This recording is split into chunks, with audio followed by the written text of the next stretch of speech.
So Midnight is trying to fight velocity for dominance, as you can see here. It hasn't escalated beyond like normal behavior, and Preacher has been stepping in. So I've kind of let it. I've been watching. Hey, get out of it now! What is that? Psst. Now I said get out of it. Midnight, now move. I don't know what that was, but it's probably a snake. Psst, Midnight, get out of it now. Out! Psst, out! If there's anything, do I see anything? I said out. Don't see anything, but definitely something lives under there. I don't know what that was. Hopefully it didn't. I don't see any marks. So I think she's fine. I don't know, but something. Come on. Psst, Preacher, get out of it. No, it didn't get her. Psst, but something seemed to have kind of come after her that was under there, so you might want to check that. Probably a snake or something. That's what I said. Psst, get out of it, Midnight, now. Come here. Back off. Move it over here. Midnight, I said now. Come. Come on, Midnight. See, and this is why obedience matters, folks. Because when you're in a situation where you need your dog to listen, it's life or death. So keep that in mind. It's not cute when your dog doesn't listen. It may seem cute, may not seem like a big deal, but it is. And you never know when it's going to matter.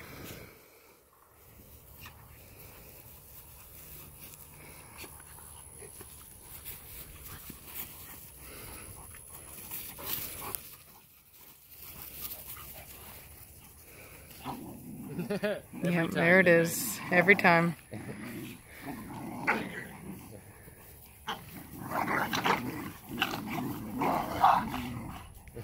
See, now it seems like a lot, but honestly, it's not.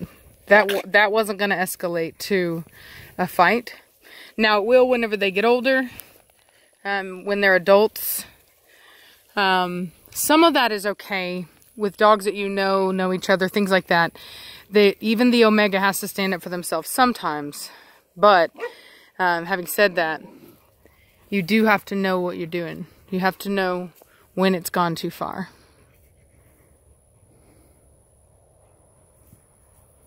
Really what Midnight's waiting for is for Velocity to submit to her. Which isn't going to happen yet. But you see how Preacher is trying to make her, because he's the alpha and he sees her as the Omega, because, you know, she is. And so he's going to keep putting her down where she belongs whenever she gets too feisty with the pups, if he thinks that she's pushed a limit. And she has to that's just her role to play. And if that saddens you, well, you know, it makes sense. That's kind of why we have the phrase called the underdog. But it's natural. It's the way things are.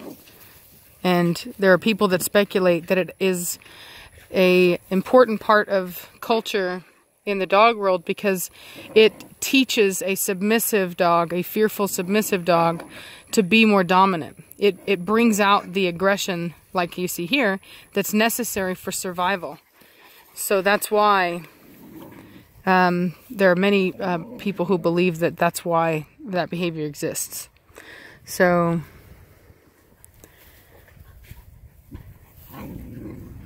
just keep that in mind. You see how Preacher keeps putting her down? It's not the pups, it's Preacher. And he's the alpha male.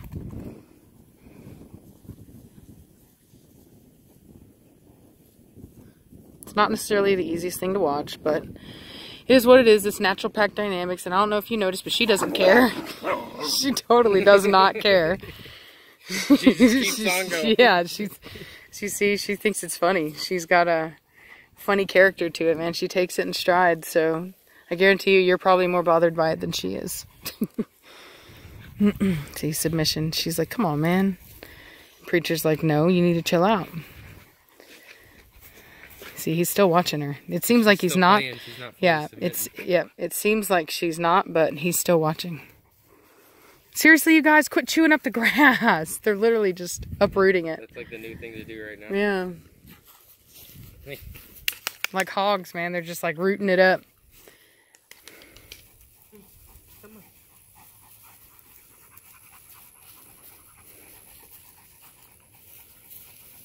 You're a good dog preacher. Yes, I did.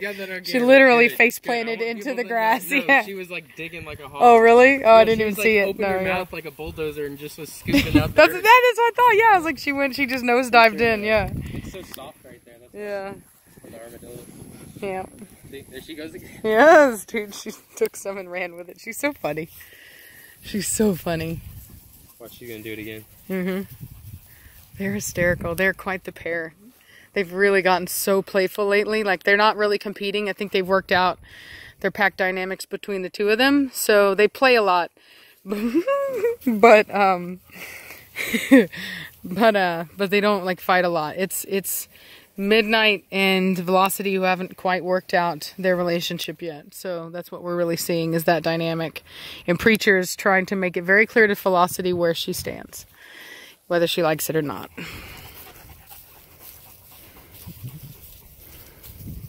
Oh wow, there's so much poison ivy in there. How did that happen? Come on. Hey, good boy. There's a toy. Nope.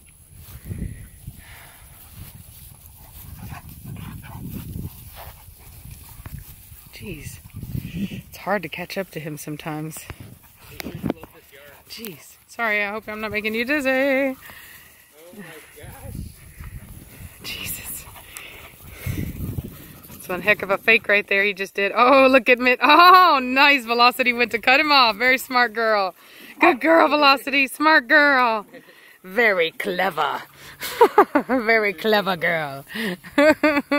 Good girl, Velocity. Good girl.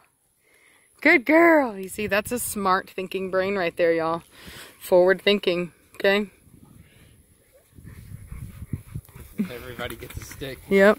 It's a good working temperament right there. Made a decision on her own how best to take care of that. That's what I'm saying, yeah. Everybody but Velocity. Yes, she was like, wait a minute. I don't have to keep doing this. I can cut him off. Very smart girl. Good girl, Velocity. Yep. Very nice girl. That's what we look for, people. We're looking for smart working dogs. Physically capable, good-tempered working dogs. And we've had a lot of comments about, get out of that, girl, about Echo being small. And the thing is, I don't care about size. I genuinely don't. Most Italian breeders of the past didn't. If you look at the weight ranges of the original dogs, they were not very big dogs. If you even look at the standard is much smaller than the average of the dogs.